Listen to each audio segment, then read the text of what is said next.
Hello and welcome to CorpusCast, the podcast all about corpus linguistics and what it can do for society. Each episode, we'll explore how the study of language in large corpora is used to tackle challenges in the world relating to education, health and technology, among many others. So sit back, relax and join us as we discover the ways in which corpus linguistics is shaping the future of the study of language. I'm your host, Robbie Love, and I'm a corpus linguist at Aston University. Now, today's topic is the role of corpus linguistics in the study of language acquisition, how people learn language, and, interestingly, how people can be helped to learn language. The process of language acquisition, both in terms of the acquisition of a first language or languages in infancy and childhood, and the learning of additional languages in any and all stages of life, are fascinating. And this is a much researched phenomenon that sits at the intersection of fields including linguistics, psychology, education, and others. Part of this area of study involves looking at the language that is being learned, in the case of today's guest and their work, in English, in order to identify features that may be easier or harder to pick up in the process of acquisition, a concept known as learnability. And this is one of the many contributions that corpus linguistics makes in this area of study. So my guest today is Dr. Phoebe Lin, Assistant Professor in English in the Department of English and Communication at Hong Kong Polytechnic University. Dr. Lin is an applied linguist specializing in phonology, vocabulary, corpus linguistics, and English language teaching and learning, and her research examines natural speech prosody and its role in vocabulary acquisition using a range of methods, including controlled experiments, of course, corpus linguistics, statistical modeling, and software development. So today we'll be focusing on Phoebe's research into what's known as formulaic language. We'll find out all about what that means, and its acquisition in second language learners of English, a topic about which Phoebe has several publications, including the book, The Prosody of Formulaic Sequences. So I'm very excited to welcome to CorpusCast our guest for today's episode, Dr. Phoebe Lin. Hello, welcome Phoebe, it's great to speak to you. Hi Robbie, nice to see you. Thank you so much for coming onto the show. It's great to get the chance to have a chat with you about you and your research. All sorts for us to get through, so we'll get started with a question that I always open the episode with, asking all of my guests about corpus linguistics. What does corpus linguistics mean to you? That's a difficult question because, and also a very interesting one.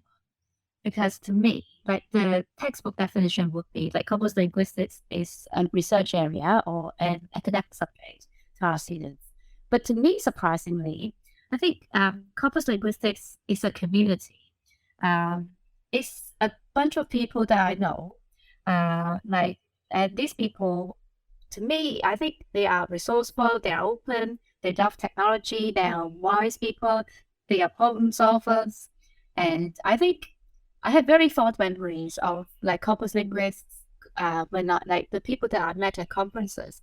And I think they offer many solutions to problems. And one of the things for me when I conducted corpus linguistics research was that like you often need to find a corpus somewhere, and sometimes having problems with annotating corpus, and like go to any corpus linguist, they will just say the people have asked for help, like to whom I've asked for help would be the Lancaster people, like Paul Reason, and Andrew Hardy, and they always said like, hey, this is the solution to the problem. And I think to me, it's a bunch of people who are really helpful, willing to share resources. Like to me, I just aspire to be part of, like to be a worthy member of that community. So it's not a subject, it's like who I want to be, really. I love that. I love that community aspect, and I think that's a really nice way of sort of framing it, because I think you're right. We were just having a quick chat before we started recording and talking about all of our mutual friends and colleagues in the field, and how it really is this kind of global network of colleagues in this field. I think you're being very humble. Sort of talk about how you want to be a worthy member of this community. I'm obviously not an arbiter of that in any way, but I certainly regard you as a member of this community, and I want to know more about how you became a member of this community, your academic journey. Tell us about where you studied, and of course, what led you to the role that you have now as assistant professor at Hong Kong Poly U. I am actually a member of the Nottingham gang, as they say it.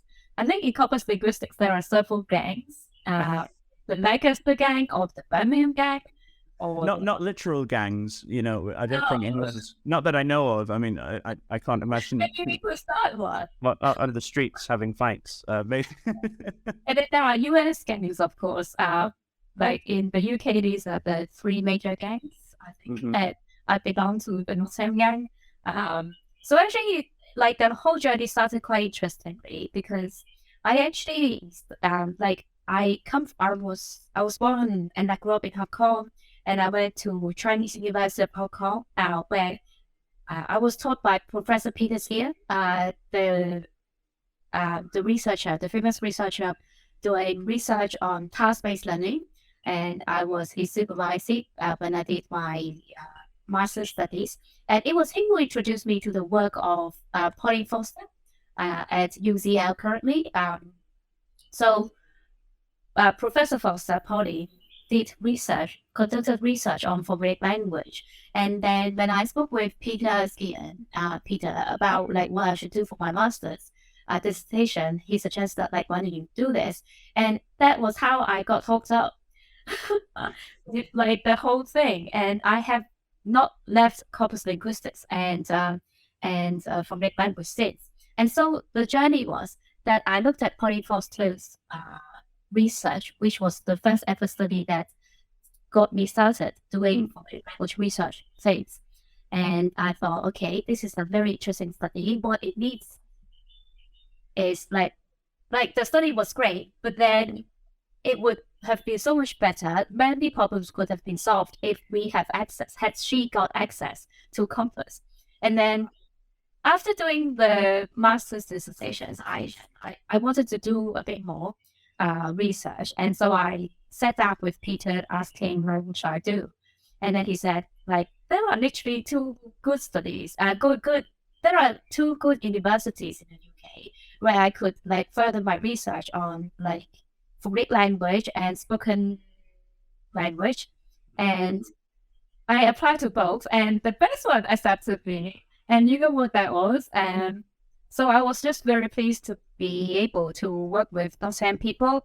And so since joining Nottingham University School of English, it is still very famous in terms of spoken, corpora, and formulaic language vocabulary research. And that the reason why I chose to go to Nottingham is because in the old days, if you want access to a corpus, you have to be an insider. And you have to be an insider of Birmingham to use the Bank of English, for example. I thought, okay, I want access. I thought the problems facing the study by Professor Foster was the lack of access to corpus data. So in order to solve that problem, I went on to Nottingham, where they have at that time, I think, for me, the biggest spoken corpus in English, which is CanCode. So I went there, wanting to use CanCode for my PhD, and embark on a new journey doing phonology and corpus linguistics together. So that was how it all started, and I was supervised by Professor Sven Adolphs, and I was part of the group led by Professor Ronald Carter. And then I met the vocabulary people in the School of English, Professor Norbert Sweet. And then I had many good classmates, and we had a vocabulary reading group. And so it was within the gang, we did many things. And So somehow the journey was totally shaped by Nottingham University, I have to say. Yeah. That's brilliant. That's brilliant. I love how you use the word gang. I just have those amazing images of sort of West Side Story, you know. Yeah. That would be great, actually. You've given me an idea. A Corpus Linguistics musical. What next? And then, of course, you eventually found yourself your position at PolyU and doing the research that you're doing in language acquisition, formulaic language. And we'll start to sort of slowly work our way into this topic now, because I'm really interested to hear about some of the things that you've done and the fact that you are, you know, yes, you're doing the disciplinary research about language, but you're also doing work on producing, you know, tools and applications for people to use to explore. So we'll start to make our way through this. So yes, language acquisition broadly, obviously there's all sorts of things as this podcast is attempting to demonstrate with the various topics and the various guests, all sorts of applications of corpus methods. And your work broadly defined is in the area of language acquisition. What interests you about this? Language acquisition. Like, first of all, I'm an English language learner. Like in Hong Kong, we spent like 20 years learning English. And so it's a personal endeavor as much as like my research.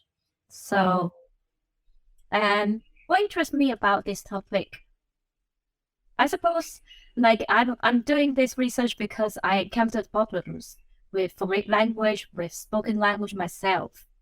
And so I was trying to solve problems that I face, really. Oh, you mentioned formulaic language, and I sort of introduced that term earlier on. We'll talk about some of the topics in language acquisition as well. But while we're here, what is formulaic language? What does this encompass as a kind of set of features in English? Of course, we being corpus linguists, we are all familiar with the work of John C. Platt, Professor John C. Platt, and so his idioms principle and open choice principle. So basically, the work that I'm doing captures the work that he's like follows upon the work that he did in the domain of idioms principle.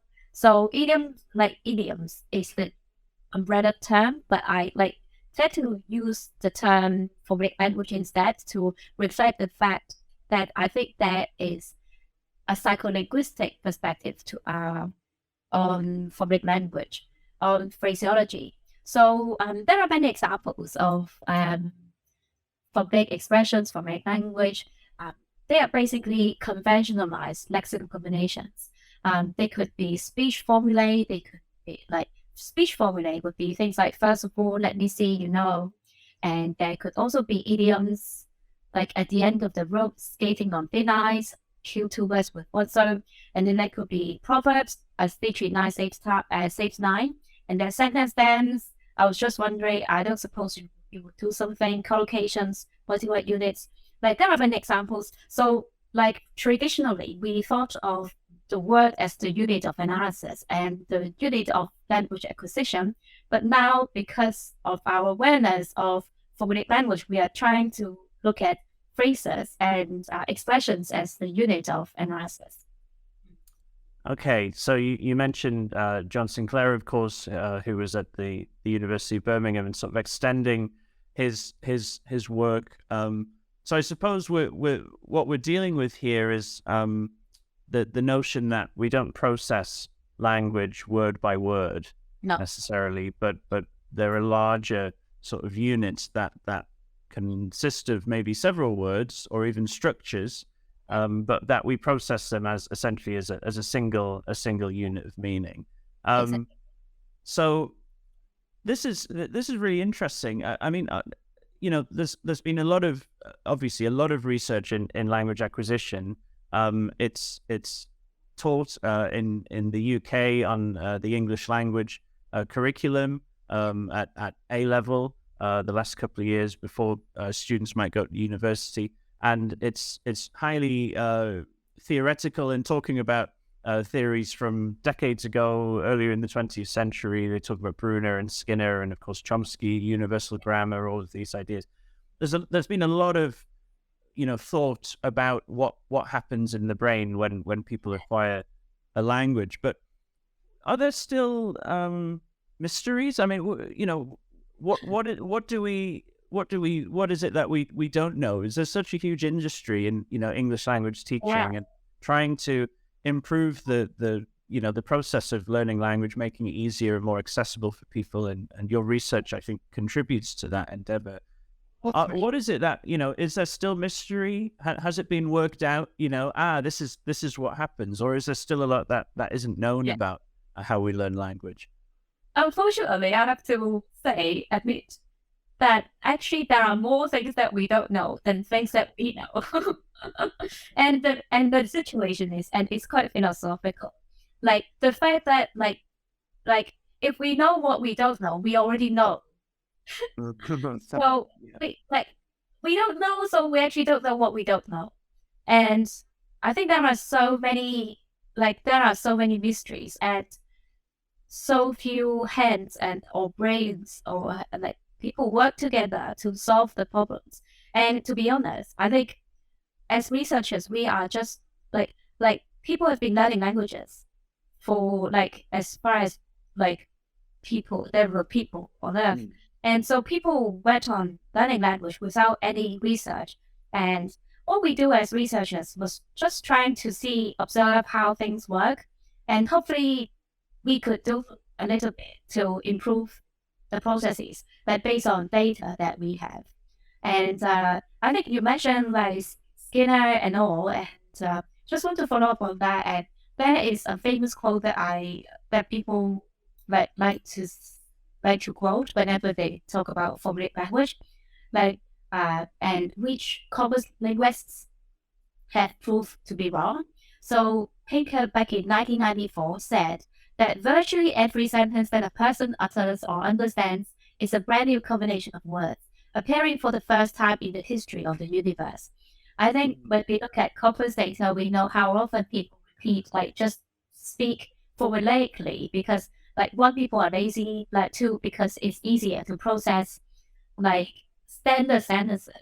There is a common way of referring to things, and when people stick with the usual way of saying things, then communication becomes a lot easier. So I think it was a mystery ages ago, how people process language, but because of corpus linguistics, we know this is no longer a mystery. We know that people do repeat a lot. Do you think Pinker? I mean, I see what you mean in that clearly we know through empirical work, looking at large samples of language data, that there's so much that is patterned and repeating in what we do. But are these formulaic expressions, is there a limit in terms of, yes, at the size of 3 or 4 or 5 words in length, there's an awful lot of repetition, but then very quickly, I imagine, when I talk to my students, occasionally I find myself in the horrible position of having to speak to students about, plagiarism, and because the similarity detection has found, all of this matching text, paragraphs and matching text, and have to have these difficult conversations where you're, how did you write this yourself? And a lot of that is on the basis of, it would be very unlikely that by complete coincidence, a student wrote a paragraph that's 30 words long in exactly the same way as this paragraph that already exists, right? So I suppose maybe from that perspective, Pinker is right in that is there a sort of threshold where after that, yes, it does become very unlikely that people are repeating exactly the same string of words in a row. I think, mind you, when we talk about formulaic language, we are talking about the phrase level or even clause level. Yeah. But then, like, the thing with plagiarism covers that relates to the discourse level. Yeah. And we want some statistics, like how often do people repeat their phrases? According to research by Beatrice Warren and another colleague, they have a famous paper back in 2010 on the idiom's principle. Sorry, I should find the reference for you. That's okay. Yeah, and it's like about 50% of people's speech, spontaneous speech, consists of formulaic material. Yeah, so half of the time, like if you translate that into like actual words, so half of the time people create something new, the other half of the time they just use some formulaic, ready-made, prefabricated material. Yes. Okay. Yes, I understand. That's it's and clearly, therefore, because there's so much of it, there is very, very good reason to study it in the context of language learning, because on that basis, it must be a very important part of the process of language learning to recognize and master the use of this formulaic language. Yeah, because if people don't use formulaic language, actually speaking, writing would be very labor intensive. Can I use the term? Because calculate, use grammar, like think about what should I say next, and like stitch all the single words together based on grammar rules. And like if there is an alternative where people can be lazy, just use ready-made sentences that they memorize, things go a lot smoother, easier on the speaker, easier on the listener. And obviously there's, I suppose, a distinction in this field between what you might call L1 language learning and L2 language learning. So L1 being first language or languages that the infant and the toddler and the young child, as they're growing up, is learning, and then any additional languages that may be learned at potentially any stage in life.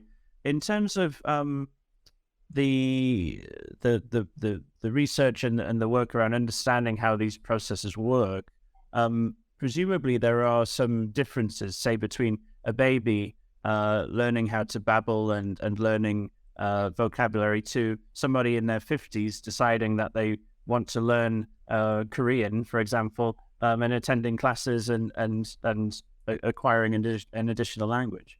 Yeah, I think one of the things that I'm trying to do in the past few years or decade was, like, one thing that we should remember is that for first language learners are always successful. I've not yet seen a case of first language learners not being successful. Like, and they do it so spontaneously, without going to classes, without effort. And the case that you mentioned, like 50-year-old folks wanting to learn Korean for the first time, despite the effort that they put in, they will still come across as unnatural or like unnative-like.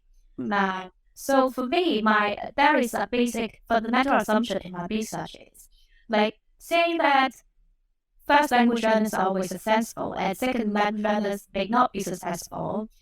There could be some things that we could do with when we help second language learners. That must be something that we could possibly do to recreate the environment that first language learners experience, so that second language learners can also be more successful. So comparison between what learners, native, like first language learners do and second language learners do is a core part of like what I do, I suppose. Yeah. Okay, that's interesting, and yeah, that's a great way of putting it. I hadn't really considered that. The biggest difference is that L1 language learning is essentially always successful. I, to my shame, I suppose, consider myself to be, well, I am monolingual. I did study French at school, but I didn't know anything about corpus linguistics at the time, and I doubt that the materials in the class were informed by corpus methods at all. So I really didn't have any understanding that there were structures that could be learned, rather than essentially what I had in my head at the time, the idea that I just had to learn every word one by one and try and remember them all individually. And I was, to no surprise, unsuccessful in becoming anywhere near fluent in French. So I appreciate that, there clearly is a big difference, but I think there's a case, and of course, it would not be CorpusCast without talking about corpus linguistics, clearly a case for the value of using corpus methods to help explore this. So with that in mind, in terms of your own research, looking at formulaic expressions using, among other methods, corpus linguistics, how do corpus methods help? What sorts of data do you look at, and what are you doing from a I suppose a methodological perspective? I think there are different parts to my work. There is the psycholinguistic part, there is the corpus part, and hopefully my psycholinguistic research, my experiments would have been informing the corpus work that I am doing. So I'm hoping always that there is a theoretical basis to what I do. So the corpus research that I'm doing is not number crunching. I hope, but because I came up with a theory, a hypothesis, in my 2012 paper, and it was the sort of the vision or the plan, as one might put it, that I try to prove that the thing that I've been doing is to try to prove the hypothesis right. And then, so this is some research that I finished a few years back. And so given that my hypothesis was right, so I was trying to come up with tools that help people solve that problem. So the kind of corpus that I built, obviously, in the past years, I've been using other people's corpora, and I know that you are interested in the philological corpora that I've been using. But before that, I use other people's corpora, and I also built my own corpora. One of the things that I built was a YouTube corpus, and actually there are two corpora that I built. There is a dynamic one that is I built a corpus of YouTube videos as YouTube videos become available on YouTube. So it keeps updating. So that dynamic YouTube corpus is necessary because it underlies my computer-assisted language learning tool called IdiomStrip. There is a website for that. And so building that YouTube video and corpus, and I have another YouTube video corpus for analyzing the language features of YouTube videos. Because I think I'm so fond of YouTube because it is very accessible. Because people keep uploading new materials on YouTube, so the materials stays fresh all the time. And when we teach learners, when we ask learners to, hey, you don't have enough exposure to English outside the English classroom, that you talk about, this is a problem that we face. What you have to do is to increase your exposure to English outside the classroom. What can you do? You can go to YouTube and watch some videos. You could watch movies. You can listen to songs and so on. So you talk about exposure as in hearing and seeing the language that you're learning around you, and mapping onto, as you said, what is it that's so successful about first language learning is that usually parents and caregivers are providing the material, right? that informs the language learning of the infant. Similarly with YouTube, tell us more about IdiomStrip. So how does this work? Is it running from the subtitles or the captions to get the data? What happens with the videos, and if someone were to log in, what would they be able to do with that tool? So I would love to comment on like the use of YouTube as a learning resource and also as a spoken corpus. Yeah. And I also, like when you asked the questions, I was also trying to it reminds me of a quote from from Professor Robert Carter, and he said that first language learners of English are exposed to spoken input 90% of the time. 10% of the time they listen to English, they are exposed to English through the written world. Okay. Then, like later on, I think I wrote a paper saying that in Hong Kong, for example, where English is spoken as a foreign language, we really spend 90% of the time being exposed to English written input, and only 10% of the time we get to hear the sounds of English. So that's a major difference. But then for idiomship, what I'm trying to do is to adjust the balance so that in Hong Kong, like in parts of Asia, we won't get like only 10% exposure to spoken English. And I was hoping that we could increase the exposure to maybe 30% of the time. Because literally, when you walk out of the university campus in Hong Kong, very rarely you get the chance to speak English with anyone. Like you see signs everywhere.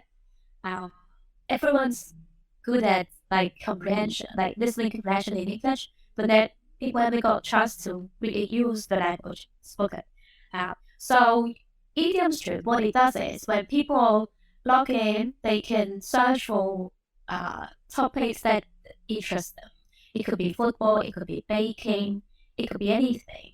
And then the tool would go live to YouTube and extract videos that are English captioned on that specific topic. And then it will scan the YouTube videos in terms of its difficulty. Like some YouTube videos are just too difficult in terms of lexis, too difficult words that are too difficult beyond the proficiency level of learners. And there are videos which are too fast, like the speaker speaking so fast that learners could not understand, possibly. So we try to estimate the difficulty level, lexical difficulty level, and the speech rate of the videos before, and then we later on hold the information in front of the learners when we present a window of maybe 15 videos for people to choose from on the topics of baking and football. And then they could click on the videos, and then they will be shown a list of noteworthy idiomatic expressions and vocabulary items that they can learn from that particular video. And then after watching the video, my idiom tool would extract lines concordancing as we understand it. Like I would generate concordances of those noteworthy vocabulary in the videos, and then ask people to do fill in the blanks and just like we present the concordance lines in the window, and then people have to fill in what they thought they heard, and then they get tips. They could go back to the exact same moment when that idiom or the formulaic expression was used. If they forget what the correct answer may be. And then I've also built in like speaking practices, so people could practice pronouncing their idioms, the formulaic expressions. Because I think, like based on my hypothesis, like speaking, articulating the sounds of formulaic expressions really does help with memory of the expressions. So there is speaking, there's filling the blanks, there is also like spelling. People remember the form of the expressions. Yeah. Wow. And so that's incredible. That's incredible. So how so someone logs in and said, I'm interested in I don't know, pop music or football or something, and it does. How long does it take before it comes back and go, okay, here's all the idioms, here's the the concordance lines, here's the, all these resources about the language in these videos. 10 seconds. 10 seconds. Wow. Yes. That's incredible. If people, sort of fed back, I suppose, and told you about how they're using it and if it's helping them. During the pandemic, many schools used my like local schools. There are a few schools abroad as well. Like because there were class suspensions, everyone was doing Zoom classes, and the teachers still wanted the students to get some exposure to English outside the classroom. They assigned the students to use YouTube daily as work. And because I've got within YouTube, I've got an interface particularly developed for teachers so that they could monitor the students who has done the idiom strip homework, who has watched which videos, and which idioms have been learned by the class as a whole, and which idioms do people have constant problems with. And then they were there is a page of analytics for teachers anyway. And then I was trying to do multimodal concordancing as well with the YouTube dynamic corpus, because I thought, okay, instead of just presenting the line, presenting the original line in the YouTube videos. Yes, okay. Allow people to hear. Yes. Of things. Yeah. That's a more challenging task, I imagine. Aligning the transcript to the video. It's I try to use YouTube as a spoken corpus, but you see with spoken corpus, because I think because YouTube videos with the time codes, they are time aligned, so it saves the chance of it's a great help anyway with because of the time alignment. But how accurate are the time codes in YouTube caption? And remember, YouTube caption could be uploaded by users, or they could be automatically generated. So there are accuracy problems, there are standardization problems. Yes,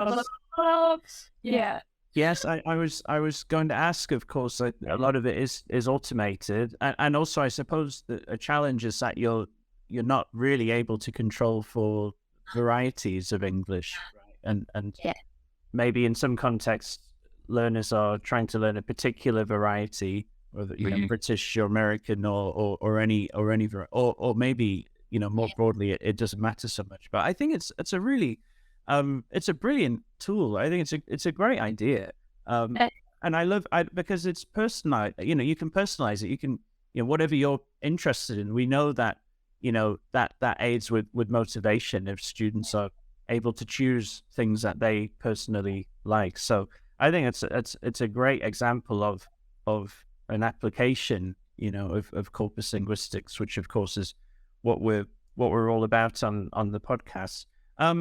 We'll start to wrap things up as we come to a close. But I do want to ask you about something that you're working on at the moment. I believe one of your current projects, trying to, as I understand it, predict the learnability of I believe a set of over 40,000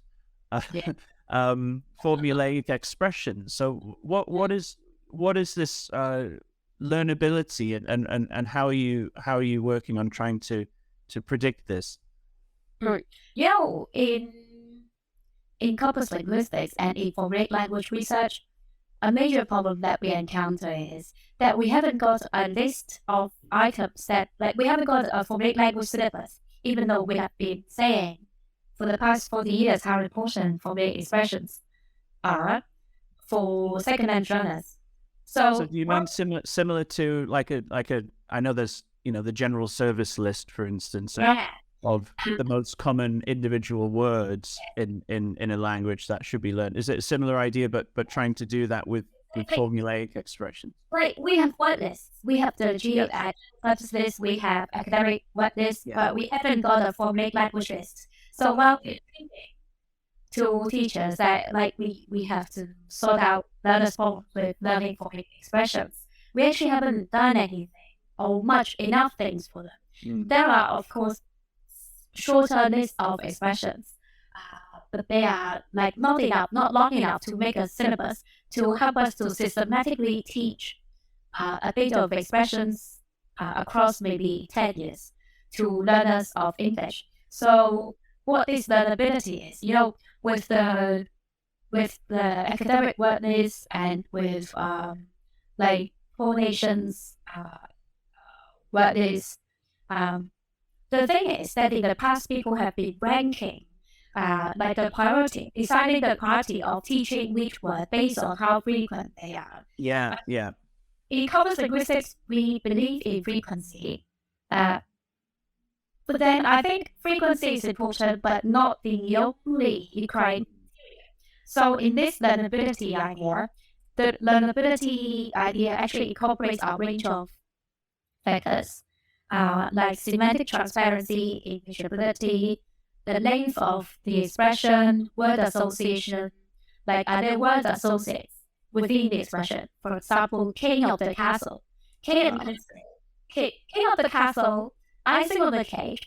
Like these items should presumably be easier to remember than like expressions in which there are no word associates. For example, kill 2 birds with 1 stone. Bird, stone, kill, not associates. So learnability is a range of those factors that I believe would affect how easy it is to learn an expression. Are there phonological elements too? So I know that's another thing that you're interested in. You mentioned King of the Castle. Yeah. Obviously, there's a semantic associated, but because you've got the same consonant, King of the Castle, does that help with remembering or learning as well? That's a very good point, and I should have included it in the next research. No, I just know I know from your work that phonology is another thing that you're sort of integrating with your corpus work, which I think is really interesting too. Yeah. So anyway, with this learnability, with the current version of the learnability index, I've got 5 factors in, one of which is frequency. And in this current project that I'm working on, so I've like counting the frequency of formulaic expressions is such an impossible task. It's impossible, and I've been trying to solve the problem.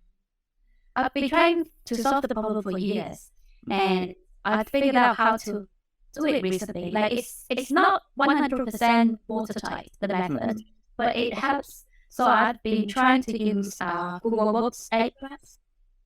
Oh, okay. Yeah, because like in order to count the frequency of formulaic expressions in a corpus, we need not a large corpus, but a mega corpus. Like Google Books Ahrefs has got billions of words, so that corpus is large enough for me to the frequency of 40,000 formulaic expressions, and that's exactly what I did. But it was such a tedious process.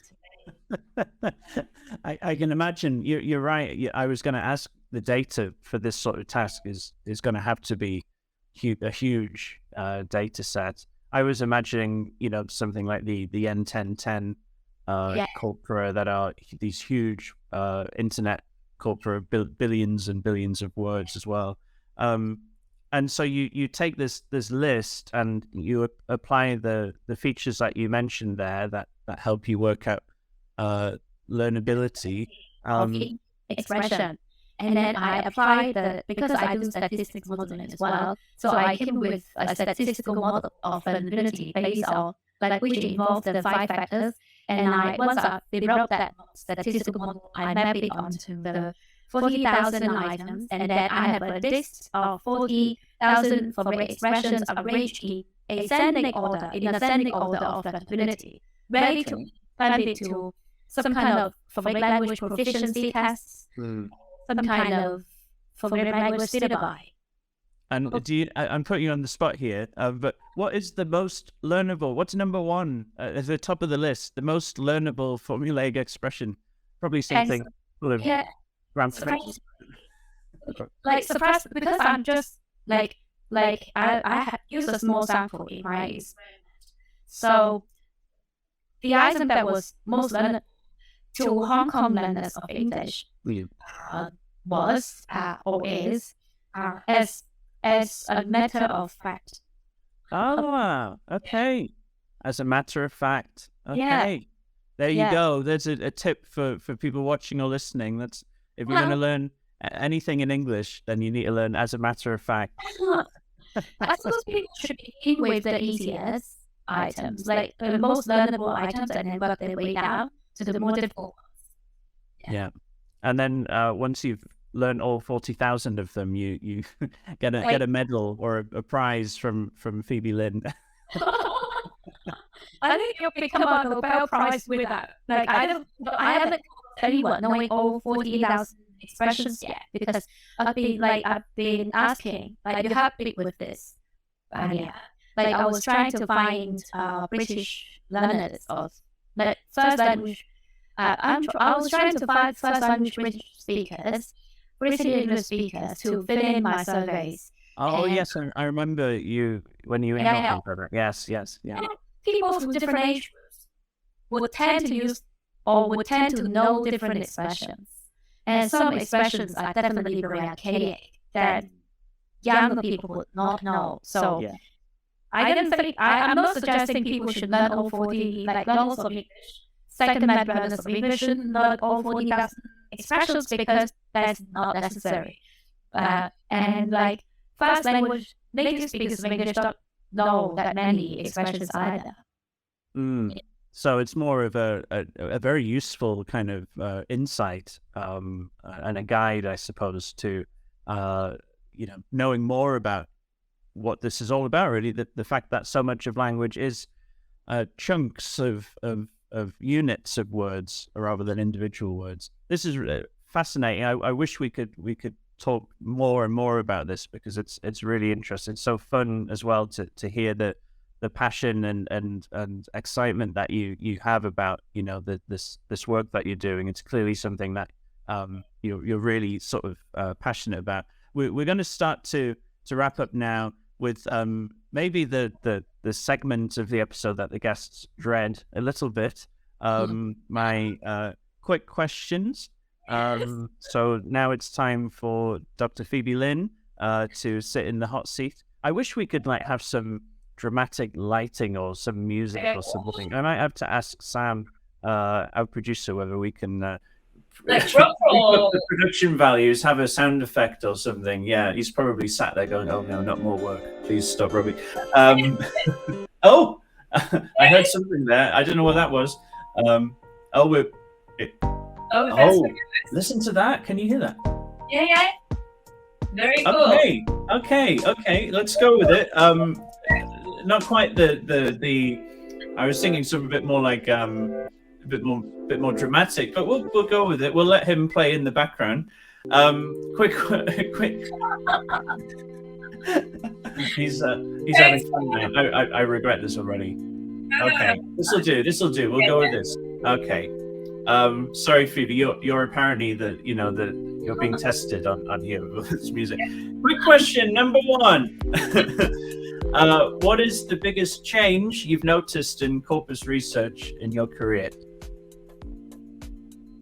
I was thinking 2, not just 1. Like the biggest change now is ChatGPT.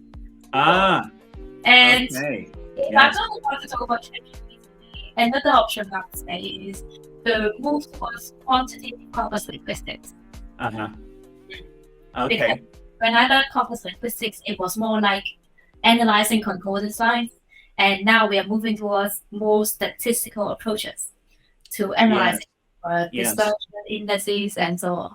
Something that makes me increasingly nervous, because I struggle sometimes with the highly statistical or programmatic aspects of the work that some people do in corpus linguistics. A lot of it goes over my head. Always new things, and we all in corpus linguistics, because it's so the discipline is so close to technology that I often find myself constantly needing to learn something new, and Yeah, and including like quantitative corpus linguistics, like there are some new indices that I was not aware of, and like Mm. always like googling like how to solve problems and so on. Yeah, Yeah. I'm glad I'm not yeah, not the only one. Okay, quick question number two. yeah, What is the biggest misconception of corpus linguistics that you've encountered? yeah. I'm gonna say, most of my students, like when I say, "Hey, I'm your corpus linguistics teacher this year," they will say, "Oh, sorry, I'm so worried about everything." Like they thought they needed to be proficient in computing in order to be a corpus linguist. That's Mm. not really true because there are many great tools that get people started to corpus linguistics. One of the tools that I recommend, I always teach the use of the matrix, for example. My students use it all the time for their projects, for their dissertations. Like you don't need to be like the misconception is people think that they need to be excellent at using computers in order to be to do corpus linguistics research, which is totally not true. Yeah, there are I many think levels of corpus linguistics, I think. yeah, absolutely. And I think that the thing that's much more important is understanding language, Yeah, understanding linguistics. That's I think the main prerequisite for getting into corpus linguistics. So we're in agreement there. Finally, before I bring you the relief, I suppose, of coming to the end of the episode.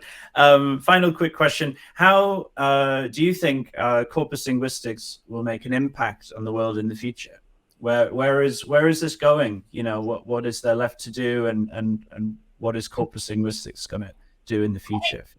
I think corpus linguistics is a big thing.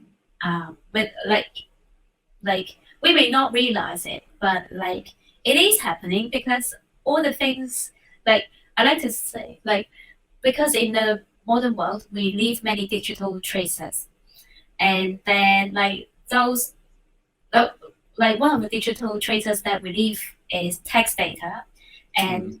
lots of people to get discover patterns behind the text data. And there are many users of such text data. And this is where corpus linguistics comes in, I think. Yeah. Because that'll only continue to increase more and more textual traces of human existence, I suppose. Yeah, it like the analysis of like the analysis of digital traces would allow us to develop tools that help make life Mm. easier, more efficient, more handy, convenient. Yeah. And then from a research point of view, we also want to know how people, like from a sociolinguistic, from a sociology point of view, sociological point of view, we also want to know like how do people live their lives and what do people like to do. Of Mm. course, not to mention like such data will have huge implications for marketing, for Mm. commercial purposes. But then like just even as a sociology research topic, analyzing digital traces is interesting. Like especially like these days, we generate so much YouTube data, we generate so much like chat data and video conferencing data. Mm. Such data will have huge potential, commercial potential and research potential, and it's exciting. Like I'm biased, of course, but I think corpus linguistics is the future of linguistics. Oh, Yeah. okay. I like that. What a way to end with a bold proclamation. That's what I like to hear. Thank you so And much, Phoebe. This has been really, really interesting. It's been great to get to know you a bit more and what you're doing and your brilliant and very, very exciting research in this area, and that you have such an optimism and excitement about the future of what this can do. So thank you so much, and of course thank you as always to you. This is where I very unnaturally break the fourth wall and stare into my camera again. People who are watching us on YouTube or listening on Spotify, Google Podcasts, Podcast Addict, Podchaser, and all the other pod websites, whatever they are. why not subscribe and let us know what you think, however you're accessing CorpusCast. And you can always talk about it on Twitter or maybe even Mastodon these days using the hashtag CorpusCast. Make sure to check out the Aston Corpus Linguistics research group on Twitter at Aston Corpus, and you can follow me at LoveMob.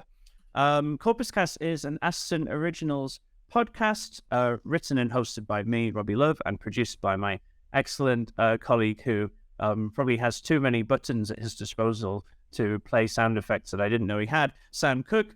And all that's left for me to do is to thank our guest once again, Dr. Phoebe Lin from Hong Kong Polytechnic University. It's been a pleasure to speak to you. Thank you so much. Thank you so much, Robbie and Sam.